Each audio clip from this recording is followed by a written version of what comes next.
খাম্পা বৰগাৰী ডাঙৰীয়াৰ ৰাজনৈতিক অস্তিত্ব সিদিনাই আধা শেষ হৈ গৈছে যিদিনা UPPL জইন কৰিছে BPF এৰি পেলাই। সৰ্বপ্ৰথম আপোনালোকক ধন্যবাদ জ্ঞাপন কৰিছোঁ যে আপোনালোকে আমাক প্ৰচাৰ কৰাৰ কাৰণে আজি ইমান ৰাতিলৈকে ইমান কষ্টত আপোনালোকে থাকিছে।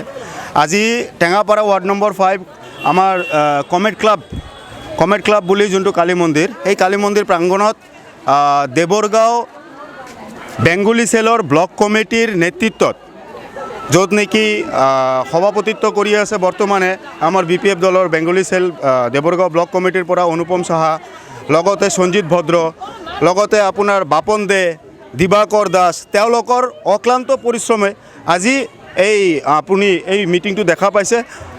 120 জনৰো অধিক আজি জইনিং কৰিল।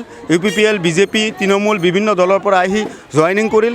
কিছুমানে ৰাজনীতিৰ লগত জড়িত নাছিল, কিন্তু আজিৰ তাৰিখত হাগ্ৰামা মহিলাৰী দেৱক শক্তিশালী কৰাৰ স্বাৰ্থত আজিৰ তাৰিখত ওলাই আহি একদম নতুন মুখ, নিউ জেনাৰেশ্যন নতুন মুখ তেখেতে আজি জইন কৰিছে একমাত্ৰ BPF দলক জিকাবৰ কাৰণে। টেঙাপাৰা বুলি নহয়, আপুনি প্ৰমোদ বড়োত টেঙাপাৰাত ডেভেলপৰ কথাটো বাদ দিয়ক, প্ৰমোদ বড়োকে দেখা নাই আজিলৈকে। কৰাপশ্যন মানে এতিয়াতো আমাৰ নিৰ্বাচনী আয়োগেও এডভাৰটাইজমেণ্ট কৰি আছে, বিভিন্ন নিউজ চেনেলৰ মাধ্যমত আমি পাই আছোঁ যে তেখেতে বিশাল সম্পত্তি লুকাই তেখেতে নমিনেশ্যন ছাবমিট কৰিছে। তেওঁৰ আগন্তুক দিনত তাৰ নমিনেশ্যন থাকে নে নাথাকে, আৰু তেওঁ যদি বা কোনো মতে কিবা যাদু টনা কৰি পেলাইও যদি জিকি যায়, তাৰপিছতো তেওঁৰ জেল হ'ব পাৰে নিৰ্বাচন আয়োগৰ নিয়ম অনুসৰি। লাষ্ট ইয়াৰ খাম্পা বৰগোহাঁই ডাঙৰীয়াই নিজৰ সমষ্টিৰ পৰা হাৰিছে, ঠিক আছে। আৰু মই সিদিনাও কৈছোঁ, মই বিভিন্ন মেল মিটিঙত কৈ থাকোঁ, খাম্পা বৰগোহাঁই ডাঙৰীয়াৰ ৰাজনৈতিক অস্তিত্ব সিদিনাই আধা শেষ হৈ গৈছে যিদিনা UPPL জইন কৰিছে BPF এৰি পেলাই, ঠিক আছে। সিদিনাই আধা ৰাজনৈতিক জীৱন শেষ।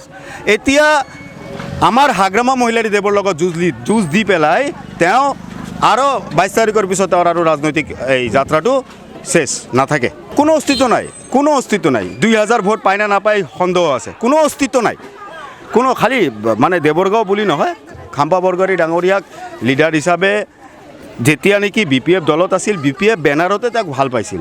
হাগ্ৰামা মহিলাৰী দেৱৰ মুখত চাই তেওঁক ভাল পাইছিল, কিন্তু তেওঁৰ ব্যক্তিগত কোনো অস্তিত্ব নাই।